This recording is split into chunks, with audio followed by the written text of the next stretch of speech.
there, and welcome to this episode of the Culture Matters podcast, videocast, and webinar. Today we are going to talk about democracy and cultural diversity. My name is Chris Smit. And I'm Peter van der Lende. This is our podcast number 163. You can subscribe to this podcast. Where can you subscribe, Chris? Well, you can subscribe to the podcast pretty much on every channel that's available, which is Stitcher, Spotify, even iTunes, of course, and you can watch the video on YouTube, which is freely available. The topic of today will be democracy and cultural diversity.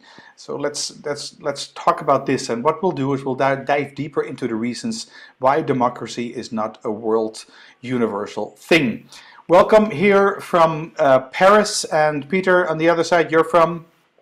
I'm in Atlanta here, and it's an interesting topic. It hits, of course, the cultural dimensions that we always talk about, and I think one of the interesting topics that we discussed when we were tossing this idea around is, of course, voting. And voting, is it mandatory? Is it mandatory? Is it a voluntary thing? And how does it fit in different societies? But I think you wanted to start with this quote from Churchill, which I think a lot of people are familiar with, but it's worthwhile maybe mentioning it one more time. Sure. So the question here is, first, let's establish what is democracy. And this is a quote from Winston Churchill. I don't know exactly from what year it was, but apparently it's been attributed to him. It's been said that democracy is the worst form of government except for all the others that have been tried. So many other forms of leadership and guidance have been tried, like a guided economy, which you have seen in, which we're still seeing in China, semi-democracies, which we see in Russia. If you actually want to call that a democracy, we'll talk about that in a moment. And you had a story, something about this in Venezuela, right? Yeah, well, it's a famous phrase, and I think it hits a nerve. It makes a point today, especially today, where I think everybody believes and feels that it's getting more polarized. Now we have Russia and the Ukraine, and you see significant protests and people being set up against each other. Also in the United States, where I am, you see a little bit of that in Europe as well. Of course, so this quote becomes again more relevant, and I remember from my days in Latin America, specifically in Venezuela, where I was when Hugo Chavez was elected, and at the time Venezuela was the longest standing democracy in Latin America, I believe, and so they were proud of their 40-50 years history of democracy, but they still believed that the country was not performing well as an economy. It didn't have the right distribution of wealth. There was too much poverty. There was too much corruption. The oil industry was not well managed, etc. So they said, what we need really in our country, in our culture, is a mano dura, a hard hand, a strong man. And that's when everybody started to vote for Hugo Chavez, and of course the democracy went out the door. And this was in 98, 99, and so we're now in 2022, and the Chavez regime, not Chavez himself, but the regime is still in place, and people left the country in big numbers. So that also was not a success. So the point being is, I guess maybe you can tie it back to the dimension, Chris. Like, everybody believes that it should be going into another direction, specifically in countries where there is more of a collectivistic culture. And then when that happens, that doesn't work. So now we're back at square one, etc. So it swings back and forth. I think you mentioned earlier also that's exactly what's happening in Russia as well, and you were referencing an article in The Economist. What was that The about? Economist. Indeed, last week The Economist wrote about, as this thing is going on. And by the way, the recording is in May 2022 here, of what you're looking at and what you're hearing is this war is still going on in Ukraine, and Russia, Ukraine, I must say. And then the Economist wrote an article about the fact that indeed Vladimir Putin was welcomed in Russia as the head of state because of the fact that the country was sort of off the map. And so they needed, again, a mano duro, a strong hand, a tough hand to put Russia back on the map. And I think by all means he did that, but from a democracy standpoint, that's not really possible, I say. If I look at it from a theoretical standpoint, and looking at those dimensions that you mentioned earlier, Peter, is that individualism is the key driver behind democracy. So in other words, it is one man, one vote. And of course, in countries like Russia and like China and like Venezuela, you have that one man and that one vote. What tends to happen in those countries is that you vote for your tribe. You don't necessarily vote for what you think is right. And that gets in the way of a true democracy as we consider it, and we, the Western countries, the Western world, including Australia, New Zealand, and the US and Western Europe, consider that as being democracy. So my question to you is, here in this context, in the US, because you're in the United States, is voting mandatory or is it a right to do? It is definitely a right. It's not mandatory. I have lived in countries and been to countries where it was literally mandatory. I think you have a couple of examples as well. I think in a couple of Latin American countries it's actually mandatory. I believe in Peru and some other countries as well. Maybe Argentina, I forgot. But in the United States, it's definitely a right. The United States, of course, is a country where individualism is very strong. So the rights are very, the emotion around rights is very strong. So we have the right to vote, and people are very vocal about it. But at the same time, it has a very low. What do you call it? People who actually vote is a very low percentage. But it is a right, and of course, it is also very polarized in the United States. So you have two parties, and you have the extreme corners of these parties, and they become more vocal, and so the silent majorities are somewhere in the middle, and people are checking out sometimes of the system and prefer not to vote even to get out of this emotional environment. Is it mandatory in Belgium? And I know in the Netherlands, where we are originally both from, it is not mandatory. But is it mandatory in Belgium? Well, as you said, in the Netherlands it's not mandatory. In Belgium, voting is mandatory, which is funny in a way because it's the only Sunday, and voting is always happens on a Sunday. It's the only Sunday when actually something happens in Belgium, because everybody has to be out on the street to get out and to vote. In France, it's not mandatory. I'll talk about that. And this fact that voting is mandatory or whether it's a right links to a dimension called hierarchy, the first of the primary dimensions. And so I got this, I've been living in Belgium for 15 years, and I received this invitation to vote for municipality elections. And because I'm a Dutchman, I cannot vote for the Belgian parliament because I'm a Dutchman. I can't vote for the Dutch parliament, but why would I? Because I don't live there. I have no stakes in the Netherlands anymore. So I figured, yeah, well, I am into voting. I like that. So at least, my personal concept is when you vote, at least you have a say. If you don't vote, you have nothing to complain about either, because you had a chance and then you didn't take that. So, okay, so I opted in for voting. So I said, yes, tick. I want to vote. So I got my my election document, whatever. It was and municipality and for the European Parliament. Excuse me, because I am a European citizen. Yeah. And I got these pieces of paper, filled them in, voted, and that was it. And then a couple of years later, I got the same invitation to go vote for the municipality. And it said, voting is mandatory. If not, you will be fined. And I thought, well, that's not what I want. I'm a Dutchman. I want to decide for myself whether I want to vote, right? Low hierarchy, high individualism, typical Dutch culture. So I called the municipality and I said, listen, I'm a Dutchman. I want to be out of this system. I do not want to vote. Of course, in Belgium, what you can do is do a blank vote. But the fact that you have to come, that's mandatory. Now, I'll give you a challenge here. How much do you think the fine is if you do not go and vote? If you, in other words, stay home. What do you think the fine is in Belgium? What would it Give me be? a I have number. no idea. I'm thinking about the Belgians and the Dutch. They are don't. They can be pretty strong when it comes to fines, but they are also pretty cheap, if you want to call it that. So I'm going to say it's going to be 50 euros. 50 euros. It's exactly 12 euros.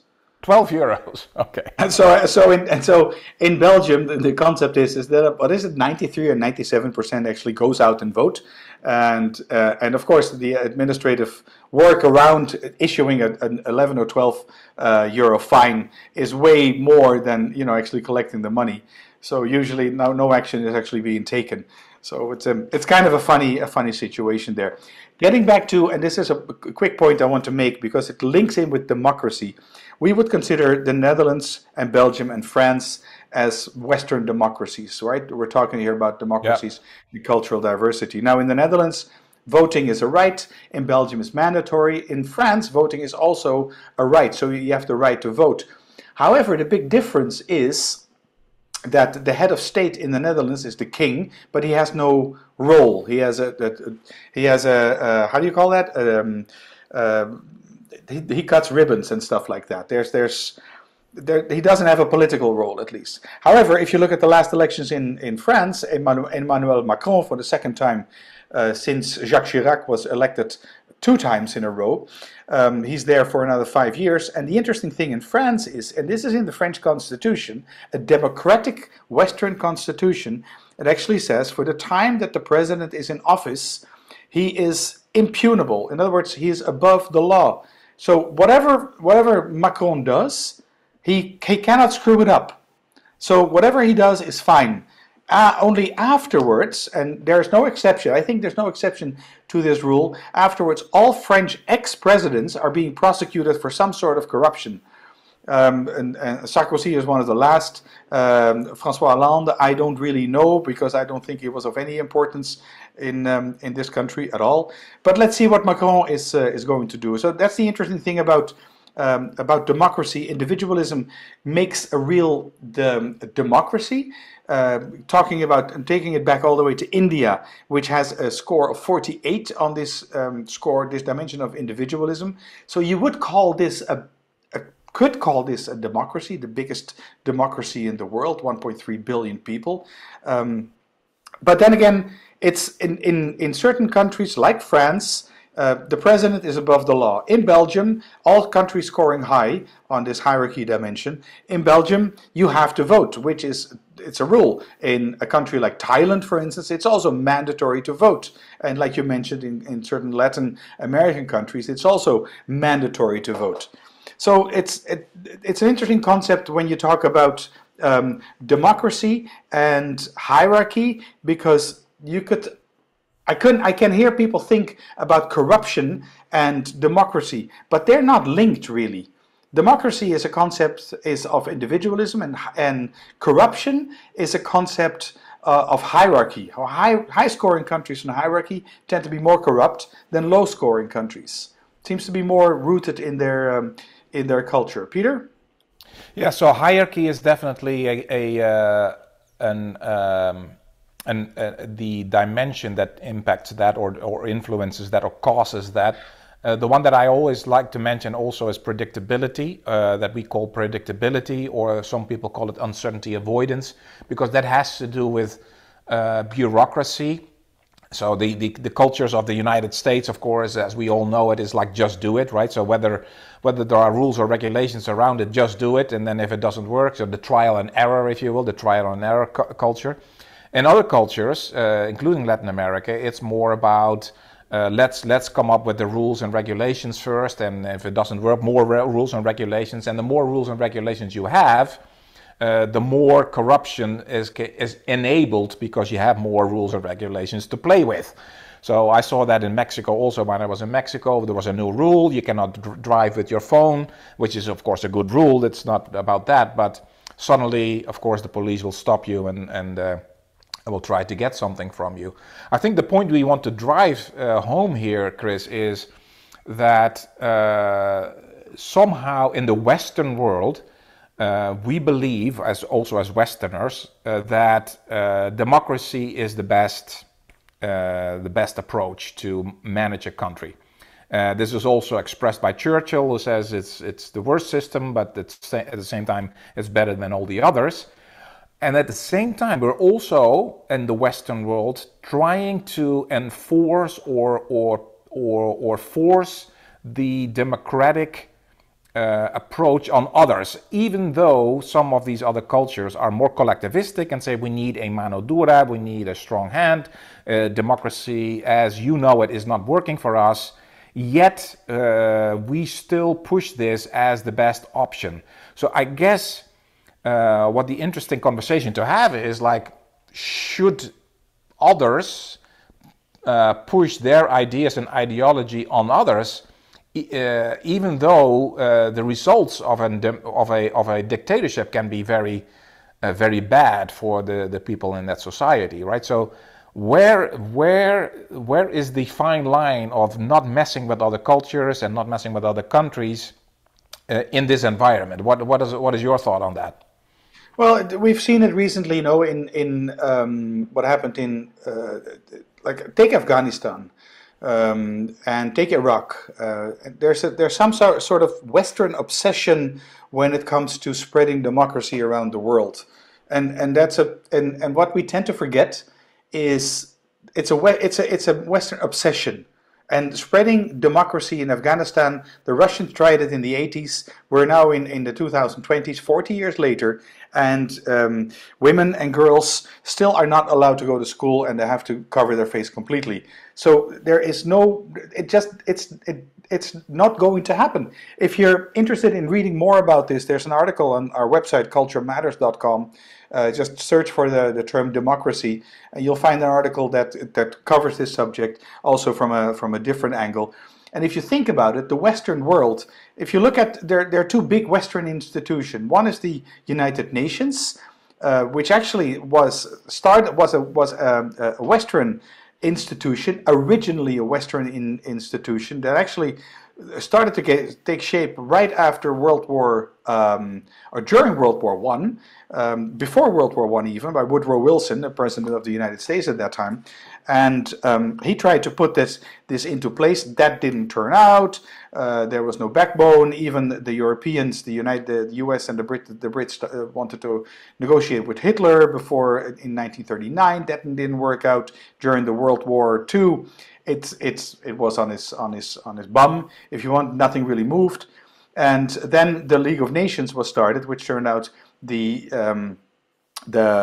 United Nations. And mind you, a country like China, a collectivistic country like China, even a dictatorial country like China, only joined the United Nations in the 1970s.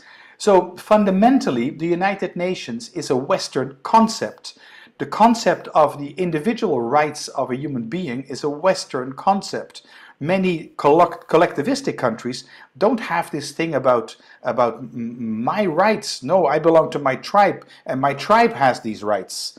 So that's much more of a collectivistic thing. And when we look at the EU or Europe or the European Union, if you want, was initially a club. In 1951, 6 countries founded this European coal and steel community, which later in 1957 turned into the EEC, the European Economic Community.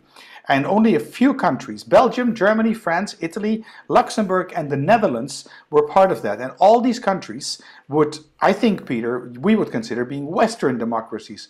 And I'm emphasizing here the word Western because there's Indian democracy, there seems to be a form of Russian democracy, which we do not agree with. So we think that our Western democracies are so superior to other kinds of government or governance. But it is only a Western viewpoint, and hence again we're talking about cultural differences. Over to you. Yeah, it's it's difficult to just say, well, just this is my view, this is the Western view, and we should not mess with other countries. I don't think that's the point we're making. The point we're making is that that is in fact happening, and the result of that is not always positive, because we are trying to export something from a Western perspective that doesn't necessarily fit that culture. Whether you agree, that doesn't mean that we or me, I think you will agree with a dictatorship in Iraq, for example. It means Saddam Hussein was a bad guy. I mean, he did horrible things, but the reason that he was there was probably one of the reasons is it's a very collectivistic society. There were many ethnic groups that were not necessarily in agreement within the country. That is, of course, artificially drawn on a map to begin with. And as a result, there was a dictator who managed everything. Of course, a bad guy, as I said, but eventually, of course, we, the Western world, try to turn this into a democracy, and I don't believe it's still working today. Another thing that just came up in my mind is the whole COVID situation, right? I mean, you're talking about Western world individualism. We have our rights. This is what we want. We want democracy. We make decisions for ourselves. We don't need anybody to tell us what to do. I can vote for a government. The government will tell me to a certain extent what to do, but I have my individual rights and my opinion about that. So COVID came in 2019, 2020. And what did we see in many individualistic countries? Significant protests. People are actually rioting in the streets in the Netherlands, in the United States, and other countries. I don't think that was happening in Russia. I don't think there was rioting in China, and I don't think there was rioting in collectivistic countries in Latin America, right? I don't think so either, indeed. So hence you see, indeed, the big player in when we talk about democracy in the Western point of view is individualism. All right, so we've been talking now for about 22 minutes on this podcast, videocast, webinar. So it's all available online. If you want to know more, you can go to culturematters.com. Make sure, if you are a fan of what we're doing, that you like us on YouTube, on our YouTube channel, so you get all the latest updates. And if you're listening to this in the podcast, on the podcast, then make sure, if it's on iTunes, put a 5-star rating or like us there, because then it'll become more available for other people. All right, Peter, I thank you for your contribution, and we'll be back soon with, then again, another topic about culture and cultural differences. Thank you.